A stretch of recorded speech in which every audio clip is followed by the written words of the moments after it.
জগদ্ধাত্রী ছেড়ে দিলেন প্রধান নায়িকা। বেঙ্গল টপার হয়েও কেন এমন সিদ্ধান্ত, কি বলছেন অভিনেত্রী, জানাবো এই ভিডিওর মাধ্যমে। শুরু থেকেই দর্শকদের পছন্দের তালিকায় থেকেছে জগদ্ধাত্রী। টিআরপিতে প্রত্যেক সপ্তাহে প্রথম স্থানে। সাংসারিক কুটকাচালি বাদ দিয়ে গোয়েন্দা কাহিনী নিয়ে শুরু হয় ধারাবাহিকটি। এক অন্যরকম গল্প দর্শকদের উপহার দিয়েছে। চলতি সপ্তাহেও বেঙ্গল টপার হয়েছে এই ধারাবাহিক।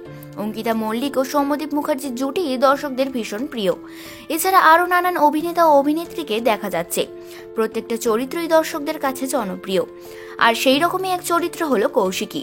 কৌশিকীর চরিত্রে অভিনয় করতে দেখা যাচ্ছে অভিনেত্রী রূপসা চক্রবর্তীকে। জগদ্ধাত্রী ও কৌশিকীর মধ্যে যে সম্পর্কের রসায়ন তা দেখতে বেশ পছন্দ করছেন দর্শক। শোনা যাচ্ছে এই সম্পর্কে ভাঙন ধরতে চলেছে। সম্প্রতি জগদ্ধাত্রীর নতুন প্রমোতে দেখা গেছে জগদ্ধাত্রীকে বাঁচাতে গিয়ে গুলি লেগেছে কৌশিকীর। জ্ঞান হারিয়ে যায় তার। কৌশিকীর অবস্থা থেকে ছুটে আসে জগদ্ধাত্রী, কিন্তু কিছু করার আগেই কৌশিকীকে কিডন্যাপ করে নেয় কোনো এক অচেনা ব্যক্তি। আর এই নতুন প্রোমো দেখেই দর্শকদের মনে প্রশ্ন জেগেছে। অনেকে ভাবছেন অভিনেত্রীকে দেখা যাবে না হয়তো আর, তিনি নাকি সিরিয়ালটি ছেড়ে দেবেন। দর্শকরা নতুন প্রোমো দেখে বেশ চিন্তিত। অভিনেত্রী রূপসা চক্রবর্তী সত্যিই কি তবে সিরিয়ালটি ছেড়ে দিলেন, তা নিয়ে জোর জল্পনা।